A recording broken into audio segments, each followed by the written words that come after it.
আমরা আজকে একটি গুরুত্বপূর্ণ বিষয় নিয়ে কথা বলবো। বাক্যের ভিতরে কয়ের স্বীকার এবং কয় দীর্ঘিকার এ ব্যবহার।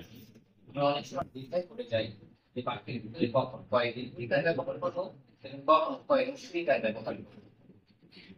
আমরা যখন বাক্যের ভিতরে প্রশ্ন করার ক্ষেত্রে যদি প্রশ্নের উত্তর না হয় কখনো উত্তর থাকে, তখন আমরা কয় দীর্ঘিকার, যেমন তোমার নাম কি, তোমার নাম কি, এই বাক্যে নিশ্চয়ই একটা উত্তর বের হবে। হতে পারে করিম, হতে পারে করিম, তখন কয় দীর্ঘিকার।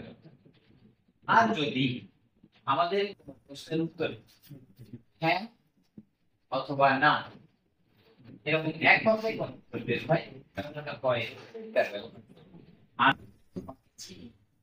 হ্যাঁ অথবা না, চিন্তা করবো হ্যাঁ, না চিন্তা করবো না, এরকম ক্ষেত্রে কয়ের স্বীকার ব্যবহার। তাহলে আমরা যখন উত্তর বের হবে বাক্যে তবে কয়ের স্বীকার ব্যবহার হবে। যখন কোন উত্তরে হ্যাঁ অথবা না বোঝার শব্দ থাকবে তখন আমরা কয়ের স্বীকার ব্যবহার। আর একটি ক্ষেত্রে দীর্ঘিকার ব্যবহার হয় যখন আমরা বাক্যের ভিতরে কোনো আবেগ বা বিষয়বোধক চিহ্ন ব্যবহার করি, সেক্ষেত্রে কয়ের স্বীকার ব্যবহার হয়।